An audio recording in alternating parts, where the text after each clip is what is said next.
Dato' Yang Ketua, mungkin kerana Yang Berhormat ni Kementerian Pelajaran dan fahaman dan kesedaran terhadap institusi pengajian ini mungkin tidak cukup tahap yang lebih tinggi. Dan dengan zaman moden kita, pelajar-pelajar yang ada akses kepada internet yang merupakan alat komunikasi yang terbesar, internet, mereka tahu banyak perkara yang baik, yang buruk pun tahu. Kita berharap yang akses tu kepada website-website yang baik sahajalah. Nah, walau bagaimanapun, kita tak boleh kembali kepada 50 tahun yang lampau. Ini zaman moden. Yang penting sekali itu dengan AUKU tu. Adakah AUKU boleh mewujudkan suasana yang memberi otonomi kepada universiti? Itu penting. Itu penting.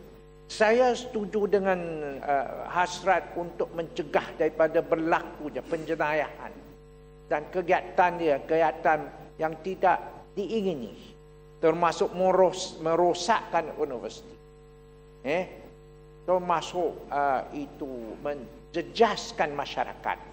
Kita tak boleh benarkan di mana-mana pun. Walau bagaimanapun, adakah Yang Berhormat faham mengenai AUKU? Adakah AUKU boleh memberi otonomi kepada universiti? Itu soal yang pokok. Yang Berhormat, sebenarnya saya nak jawab pasal otonomi itu kemudian. Tapi oleh kerana Yang Berhormat bangkitkan, tak apalah. Sebenarnya saya fikir Yang Berhormat pun keliru tentang otonomi universiti. Pada saya, universiti memang sudah ada otonominya.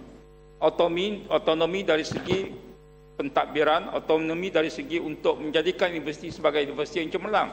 Sebab saya tahu, sebentar Yang Berhormat, sebentar. Ya, saya tahu bahawa ada orang melihat otonomi ini ialah bahawa dia mahu Yang Berhormat, kalau Yang Berhormat tengok balik sejarah peristiwa demonstrasi di University of the Seven Seas, ya, mereka melihat seolah-olah otonomi universiti ini ialah polis pun tak boleh masuk kawasan universiti, ya, dan macam-macam lagi. Saya faham. Sebab itulah saya kata otonomi universiti, ya, dalam konteks sekarang memang universiti diberi kebebasan dalam soal untuk mereka menentukan kecemerlangan universiti tersebut. Tetapi kita ingat bahawa dasar pendidikan kita sudah cukup jelas yang mana universiti tidak boleh melanggar dasar yang sedia ada. Ini cukup penting. Sebab itu pada saya otonomi ini ialah sejauh manakah kemampuan sesebuah universiti itu yang melakukan kreativiti untuk membangunkan kecemerlangan akademik di universiti berkenaan. Dan pada saya tidak timbul soal kita menyekat kebebasan universiti, otonomi mereka dalam membangun kecemerlangan ini. Pada saya Yang Berhormat sebenarnya yang tak faham dan keliru. Ya. Jadi sebelum daripada itu, Kepong, ya, bagi saya jawab yang lain dulu. Nanti saya beri peluang. Mengenai dengan Kubang Krian tadi, ya, pada saya sekarang ini, sebab itulah bila kita meminda AUKU, termasuklah kita meminda Akta 174 ini, tujuan kita melakukan penyelarasan dan sebenarnya memang kita mahu memberikan lebih banyak ruang kepada mahasiswa kita, pelajar kita, termasuklah di IPG, matrikulasi dan sebagainya, supaya mereka mempunyai lebih banyak ruang untuk mewujudkan budaya-budaya yang positif ini. Tetapi sebab itu kita kata bahawa walau bagaimanapun kebebasan mereka itu tidak boleh diberikan sepenuhnya sebab kita bimbang mereka boleh melampaui kebebasan itu untuk tujuan-tujuan yang lebih negatif. Saya rasa ini semua kita setuju.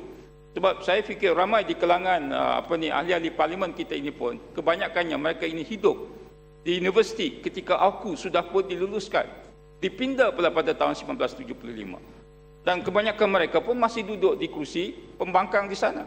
Ya, kalau saya nak sebut satu persatu pun saya boleh sebut.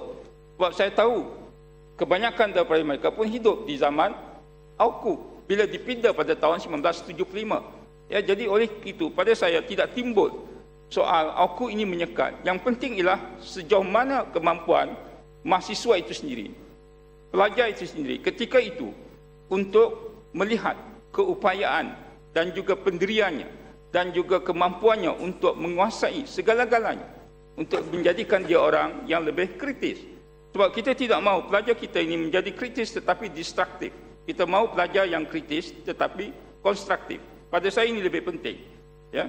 Sebab itu bila yang Berhormat Kubang Kriam menyebut tentang Hulu Selangor, ya, pada saya kalau tujuannya untuk dia membuat kajian itu tidak apa. Tapi kalau tujuannya untuk berkempen, kemudian terlibat pula menabur fitnah dan sebagainya, pada saya tidak sesuai untuk dilakukan oleh mahasiswa.